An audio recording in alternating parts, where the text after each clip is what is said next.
पंजाब केसरी में आप सबका स्वागत है। मैं हूं चंद्रशेखर धरनी, हरियाणा के शिक्षा व पर्यटन मंत्री कंवरपाल गुर्जर हमारे साथ मौजूद है, बातचीत करेंगे। गुर्जर साहब, स्वागत है पंजाब केसरी में आपका। धन्यवाद जी।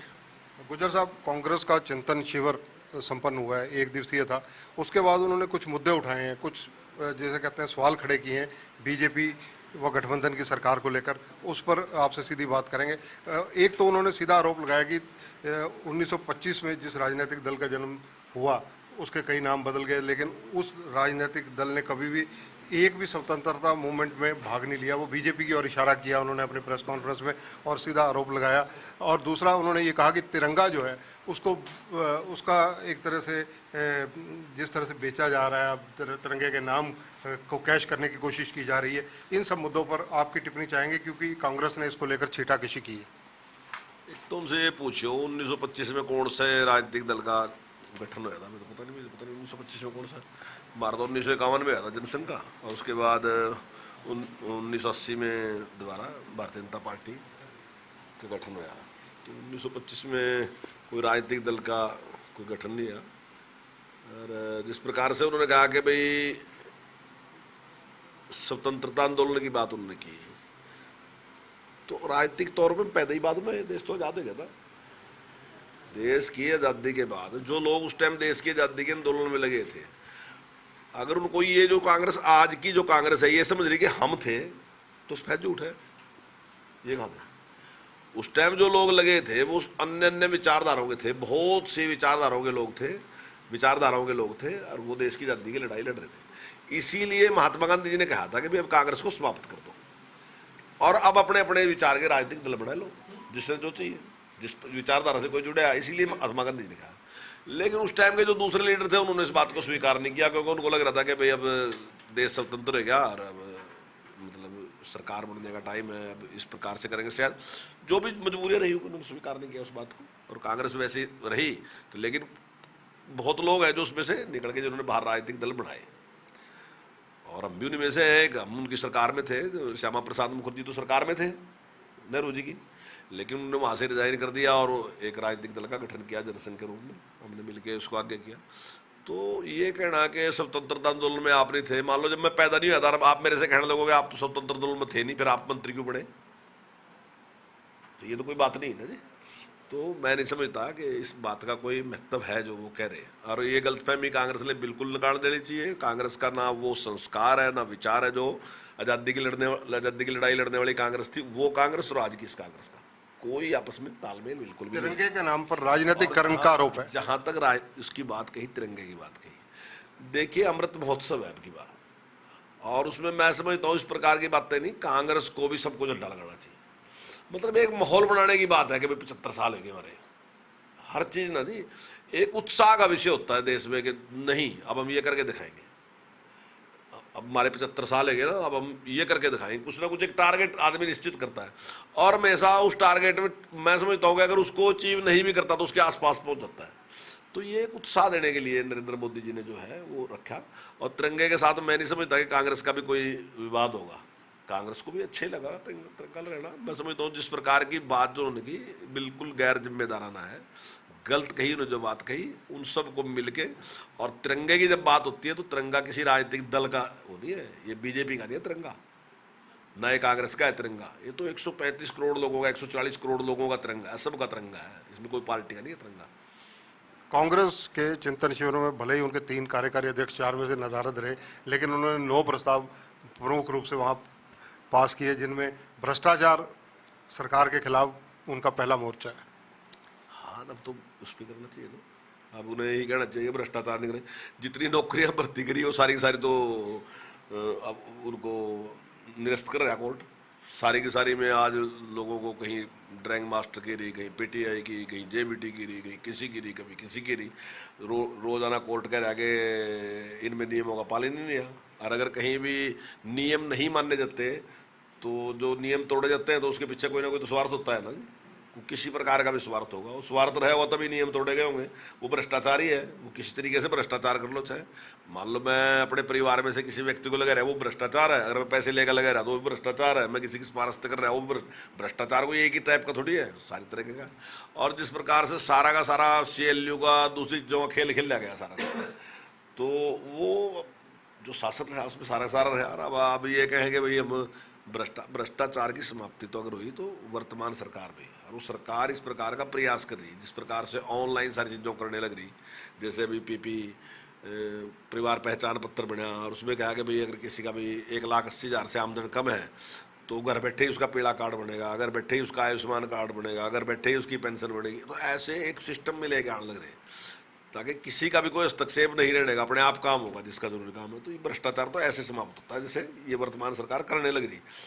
उन्होंने तो भ्रष्टाचार बढ़ाने के तरीके बनाए। किसान विरोधी प्रस्ताव भी उन्होंने सरकार के खिलाफ पास किया कि ये सरकार किसान विरोधी है और किसानों के हित में कोई निर्णय नहीं होते।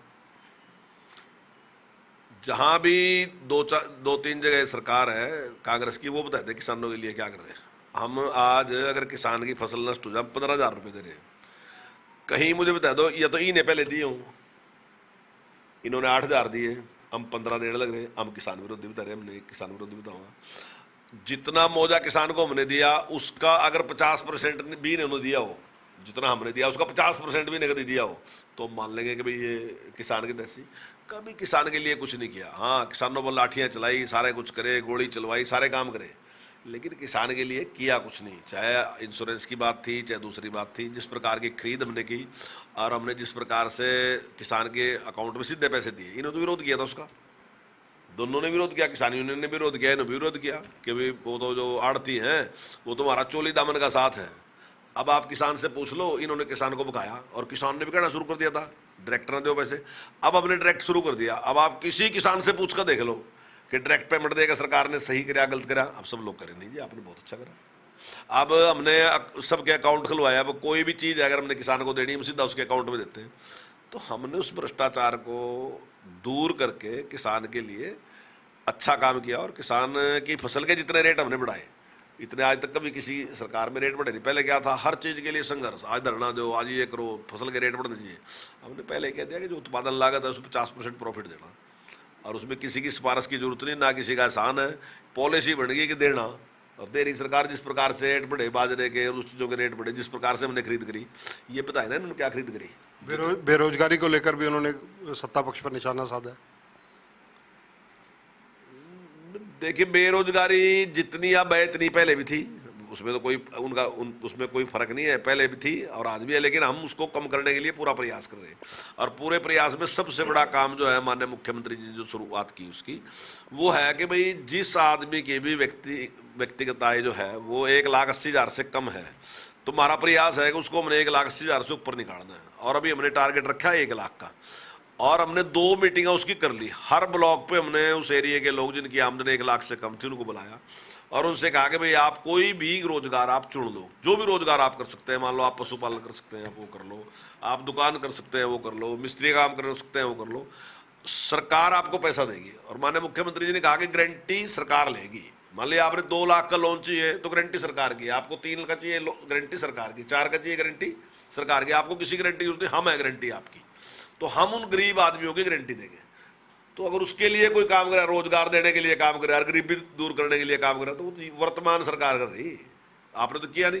आपने तो नारा दिया था बहुत पहले, जब हम छोटे थे तब नारा दिया था, शायद ये श्रीमती इंदिरा गांधी जब बनी थी, उसने कहा गरीबी हटाओ, नारा दिया था उन्होंने। लेकिन मेरा ख्याल है एक भी योजना उस टाइम से लेके आज तक कांग्रेस हमें बताई थी कि कौन सी बनाई गरीबी हटाने के लिए। लेकिन हमने नारा नहीं दिया, लेकिन हमारे विचार में था।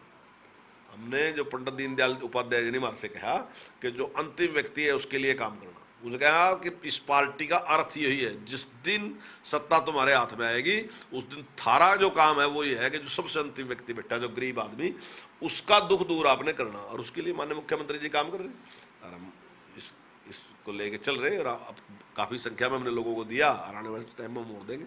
और हमारा प्रयास है कि हम जल्दी से जल्दी जो 1 लाख से कम मोड़े उनको तो जल्दी से जल्दी हम चाह रहे हैं कि 1,80,000 से ऊपर निकल के आए, उसके बाद अगला स्टेप लेंगे। कर्मचारी विरोधी सरकार होने की बात भी कांग्रेस कह रही है, और दूसरा ये कह रही है कि ऑनलाइन ट्रांसफर के नाम पर जो है कर्मचारियों को ऑनलाइन जो वेबसाइट्स हैं वो चलती नहीं। हाँ, कर्मचारी विरोधी तो हैं खैर, क्योंकि इनके टाइम में जो चौकीदार था उसने 1,000 रुपये तनख्वाह थी। पूछ लियो, 1,000 में आपने आश्चर्य लग रहा होगा, हमने 7 कर दी। तो इसलिए हम इन्हें विरोधी लग रहे। जो भी कर्मचारी थे अगर हमारे पास आए, उनकी जेन्युइन समस्या थी, हमने आज तक किसी के साथ नहीं, कोई लाठीचार्ज, कोई इस प्रकार का कोई घटना पूरे हरियाणा में नहीं। हमने बिल्कुल ऐसे ही, क्योंकि वो हमारे परिवार के सदस्य हैं, इस प्रदेश को, इस देश को आगे लेके जाने में कोई केवल हम नहीं है, सारे लोग मिलके हैं। उसमें किसान भी है, मजदूर भी है, कर्मचारी भी है, पॉलिटिशियन भी है, सारे मिलके काम कर रहे हैं। तो हमने इसी भाव के साथ हमने बैठ कर उनके साथ बातचीत की, और जहां जहां भी जरूरत थी, मैं समझता हूँ बहुत सी जगह ऐसे है जहां हमने उनकी जो तनख्वाहें हैं वो बढ़ा के दुगुनी से भी ज्यादा की, दुगुनी से भी ज्यादा अब हमने की।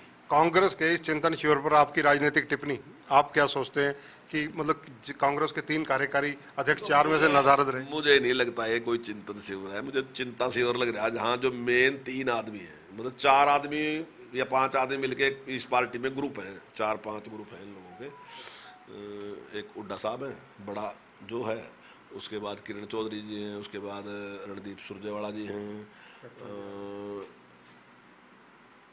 कैप्टन अजय यादव का तो कोई ग्रुप नहीं है वैसे, कैप्टन अजय यादव अपने आप ही ग्रुप है तो बाकी तो कोई नहीं है। पर ये 3-4 जो ग्रुप है उनमें से 3 तो है नहीं रहे वहाँ। शैलजा है, कुमारी शैलजा बड़ा ग्रुप है, तो कुमारी शैलजा है, तो इतने 3 तो उसमें आए नहीं, एक आया उसमें। तो मेरा ख्याल है चिंतन की बजाय चिंता शिविर है ये, इन्हें चिंता करनी चाहिए कि भाई ये कैसे ठीक हो सकता है। एक टिप्पणी और चाहूंगा, राजनीतिक टिप्पणी है वो। कांग्रेस के प्रभारी हैं विवेक बंसल, वैसे तो कांग्रेस के विधायकों ने मोर्चा खोल रखा है क्योंकि विवेक बंसल हटाओ, कांग्रेस बचाओ।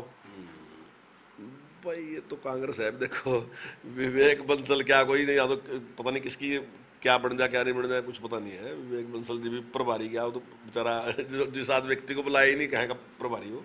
अब वो ठीक है, संगठन के जो ऊपर के लोग हैं उन्होंने बनाया, अब ये उसको मानते नहीं प्रभारी। यहाँ भी बहुत से लोग हैं जो अध्यक्ष को अध्यक्ष नहीं मानते। इस टाइप का एक जिस प्रकार से अनुशासनहीनता वहाँ चल रही है, पर लेकिन फिर भी अब आप पूछने मुझे बोलना पड़ रहा, वैसे ये कोई मेरा विषय नहीं है, ये उनकी अपनी पार्टी का अंदर का विषय है। मॉनसून सत्र को लेकर सत्ता पक्ष की क्या तैयारियां हैं? विपक्ष के जो प्रश्न होंगे, जो बुछारें होंगी, उनको झेलने के लिए? बिल्कुल बिल्कुल, जिस प्रकार से हर बार तैयारी होती है उसी प्रकार से इस बार भी तैयारी है। और जो माननीय सदस्य जो भी प्रश्न पूछेंगे, हमारा पूरा प्रयास रहेगा कि हम उनका सही जवाब देंगे, उनको सेटिस्फाई करें, हमारी ड्यूटी भी है ये। और अच्छे से सेशन चलेगा जिस प्रकार से सेशन चल रहा है। मुझे बेहद खुशी है इस बात की कि हरियाणा का सेशन वैसे तो पहले भी अच्छा ही चलता होगा, लेकिन हम 7-8 साल से हम देख रहे तो बहुत अच्छा चल रहा है, मतलब हमें पूरा सहयोग है। शिक्षा विभाग में विशेष क्या करने जा रहे हैं अपने यहाँ कुछ? देखिए शिक्षा विभाग में हमने काफ़ी कुछ किया, चाहे कॉलेज खोलने की बात है, चाहे संस्कृति मॉडल स्कूल खोलने की बात है, चाहे टैब देने की बात है। अभी हमने एक नया शुरू किया, हम सारे स्कूलों में जो हमारे 14,500 स्कूल हैं, सारों में हमारा प्रयास है कि किसी भी स्कूल में कुछ चीज़ें मैंने फिक्स कर दी, ये चीज़ें पूरी होनी चाहिए। जैसे मैंने एक फिक्स किया कि हर स्कूल का रास्ता पक्का होना चाहिए। ज़्यादातर तो स्कूलों के रास्ते पक्के ही हैं, अभी कुछ स्कूल ऐसे भी नहीं कच्चे, तो हमने एक टारगेट दिया कि ये रास्ता पक्का होगा निश्चित तौर से। दूसरा हमने दिया हर स्कूल की 4 द्वारी होनी चाहिए, अगर 4 द्वारी नहीं तो 4 द्वारी बनाएंगे, अगर ख़राब है तो उसको ठीक करेंगे, नीची है तो उसको ऊंची करेंगे। तो ये हमने उसमें टारगेट दिया। तीसरा हमने कहा कि भाई पीने के पानी की अच्छी व्यवस्था होनी चाहिए, अगर है तो बहुत अच्छा, ज़्यादा में तो है, लेकिन कुछ स्कूल ऐसे होंगे जहाँ नहीं है, तो हमने कहा कि उसको कंप्लीट करके देंगे। चौथा हमने कहा कि शौचालय हैं स्कूलों में, ये नहीं कह रहे हैं नहीं है, लेकिन अगर कुछ स्कूलों में शौचालय नहीं है तो वहाँ शौचालय बनाना, और अगर शौचालय खराब है तो उसको अच्छा शौचालय बनाना। 4, 5वां ब्यूटिफिकेशन, अगर स्कूल की बाहर से सुंदरता, जो उसका पेंट वगैरह करना, कुछ करना, अगर उसमें कुछ है तो उसको ठीक ठाक करना, स्कूल सुंदर लगना चाहिए उसका, ठीक। उसके बाद ड्यूल टैक्स, अगर वहाँ ड्यूल टैक्स है तो ठीक है, अगर रिपेयर की जरूरत है रिपेयर कराएंगे, और अगर नहीं है तो नया ड्यूल टैक्स देंगे। उसका हमने फैसला कर लिया, जल्दी उसको पूरा करेंगे। और उसके साथ ही फिर अगर कोई कमरा ठीक नहीं है, उसकी रिपेयर की जरूरत है, तुरंत उसकी रिपेयर कराएंगे। नया बनाने की जरूरत है, मान लीजिए 1 कमरे की 2 कमरे की जरूरत है, तो उस कमरे को बच्चों के हिसाब से नया बनाएंगे। और ये सारा का सारा काम हम SMC से कराएंगे। अभी मैंने पायलट प्रोजेक्ट रखा, और मैं समझता हूँ कि आज क्या तारीख है, 5 तारीख तक जो है वो हमारा करनाल का, और 10 तारीख तक हमारा जगाधरी का। 2 ब्लॉक है हमारे, एक ब्लॉक जगाधरी है और एक ब्लॉक है करनाल। उनमें दोनों में हमने पायलट प्रोजेक्ट शुरू किया। एक में हम ड्यूल टैक्स का किया करनाल में, मैं समझता हूँ शायद करनाल ने आज पूरा कर लिया होगा, लेकिन हमारा भी टाइम है तो उसका पता करेंगे। करनाल में ड्यूल टैक्स का है और वो सारी जो परचेज है ड्यूल टैक्स की वही कर रहे हैं। हमने पैसा डाल दिया, एसएमसी अपने आप खरीद रही। और इस साइड में सिविल वर्क किया जगाधरी में, इनका भी काम चल रहा है, मैं समझता हूँ शायद अब तक पूरा हो जाएगा। तो इन्होंने वो 10 तारीख तक कंप्लीट करके हमें देना है। तो हमने देखना कि उसमें क्या क्या मुश्किलें आई। अगर कुछ मुश्किलें आएंगी तो हम उसमें चेंज करेंगे थोड़ा बहुत, और अगर स्मूथली ठीक तरीके से काम हो रहा, कोई बाधा नहीं आ रही, तो हम इसको पूरे रहने में लागू करने वाले हैं अभी। और मैं समझता हूँ कि जल्दी हम इस साल के अंत तक हम काफ़ी कुछ काम इसमें से कर लेंगे। मैं समझता हूँ कि हमारा प्रयास है और हम चाहते हैं कि ज़्यादा हमें लग रहा ये कि एसएमसी को पैसा देके हम ज़्यादा बढ़िया तरीके से काम करेंगे, क्योंकि वही के लोग हैं और वो ज़्यादा अच्छे तरीके से समझते हैं कि हमने करना क्या क्या नहीं करना। तो वो ज़्यादा अच्छे तरीके से करेंगे, हमारे टीचर भी उसके साथ सहयोगी रहेंगे। अगर उनके और किसी के सहयोग की जरूरत होगी तो वो सहयोग भी ले सकते हैं वो, और हम डायरेक्ट पैसा उन्हीं को देंगे, वही अपने आप काम करेंगे। मुझे लगता है कि इससे अच्छे रिजल्ट परिणाम आएंगे और जल्दी काम हो जाएगा। और आने वाले टाइम में ये जो चीज़ें मैंने 7 कही, इनमें 7 जो कि कमी कहीं भी आपको स्कूल में नहीं मिली, सारे स्कूलों में कंप्लीट कर देंगे। मंत्री जी, जो आपका पर्यटन विभाग है उसको पीपीपी मोड पर ले जाने की पिछले दिनों प्रयास किए जा रहे थे, उसको लेकर क्या सार्थकता हुई है? देखिए, उसमें अभी मैंने एक शुरू किया था, अब हमारा तो कुछ और प्रयास था। अभी शॉर्ट टाइम के लिए कोई लेता नहीं है, लेकिन उस फाइल पे 10 साल के लिए, जैसे माननीय मुख्यमंत्री जी के यहाँ हमने भेजी थी फाइल, तो 10 साल के लिए आया, तो अभी उस पर विचार कर रहे हैं क्या हो सकता है। अभी तो हम एक जगह करके देख रहे हैं, उसके भी हम उसके परिणाम देखेंगे हम। देखो, अगर वो हमें फायदेमंद लगता है तब, कोई ऐसे नहीं है कि हम सारे को पीपी मोड। कौन सी जगह फिलहाल हमने राई के लिए अभी भेजा, तो हम देख रहे हैं उसके बारे में, माननीय मुख्यमंत्री जी से बात भी करूंगा उसके बारे में, तो उस पर हम करके देखते हैं। अगर वो ठीक होगा तो हम उसको अपनाएंगे, लेकिन अभी हम उसको देखेंगे पहले क्या है। पर्यटन विभाग में और नया क्या करने का इरादा है? ये पर्यटन विभाग में काफ़ी कुछ, जैसे हमने टिक्करताल पे किया, और आज टिक्करताल की पॉपुलरिटी बहुत बढ़ रही है। अगर आप पिछला रिकॉर्ड देखोगे, आज का देखोगे, तो मैं दावे के साथ कह सकता हूँ कि 3 गुना से भी ज़्यादा पर्यटक आज वहाँ जा रहे हैं। तो ऐसे ही हम दमदमा में भी करने जा रहे हैं, गुड़गांव में, और ऐसा ही हम अपना अथनी कुंड जो है वहाँ भी करने की सोच रहे हैं। और 4 तारीख की हमने वहाँ बैठक रख रखी, उसको देखेंगे, और कुछ लोग भी हमने बुलाए हैं उसके विशेषज्ञ, तो हम वहाँ भी कुछ करने जा रहे हैं। तो ऐसा ऐसा विचार है। फिर उसके बाद हम करनाल जो है तलियार है, उस पर भी कर सकते हैं। करनाल ना अपना रोहतक में तलियार है, उस पर भी कर सकते हैं। ऐसे ही हमारी करनाल है, उस पर भी कर सकते हैं। तो अब स्टेप बाय स्टेप चल रहा है, लेकिन ऐसा नहीं कि एकदम सारा करेंगे, स्टेप बाय स्टेप देखेंगे। अगर कहीं कुछ कमियाँ हैं तो ताकि हम पहले उनको अपनी को ठीक कर लें। ऐसा ना हो कि इन्वेस्ट करने के बाद में पता चलेगी कमी, तो हम आराम से उसको कर रहे हैं। जैसे अभी हमारा ये सफल रहा, तो इसके बाद दमदमा मैंने छोड़ लिया, और दमदमा मैंने जल्दी में शुरू कर दिया। धन्यवाद। तो ये है हरियाणा के वन, शिक्षा व पर्यटन मंत्री कंवरपाल गुर्जर। जहां कांग्रेस के चिंतन शिविर में उठाए गए सवालों पर इन्होंने पलटवार किया तथा सीधे रूप से जवाब दिया। वही इनका कहना है कि तिरंगे पर तो कांग्रेस को कोई एतराज़ नहीं होना चाहिए, तिरंगा देश की शान है, राष्ट्र की शान है, इस पर राजनीति नहीं होनी चाहिए। इसके अलावा शिक्षा विभाग व पर्यटन विभाग के अंदर जो कुछ नया होने जा रहा है उसके बारे में उन्होंने हमें बताया। कैमरामैन सुनील व संजय के साथ चंद्रशेखर धरनी, पंजाब केसरी टीवी, चंडीगढ़। हमसे जुड़े रहने के लिए हमारे YouTube चैनल को सब्सक्राइब करें और नई वीडियो की नोटिफिकेशन के लिए बेल आइकॉन को दबाएं। अगर आप ये वीडियो Facebook पर देख रहे हैं तो लाइक जरूर करें और ज्यादा से ज्यादा शेयर करें। धन्यवाद।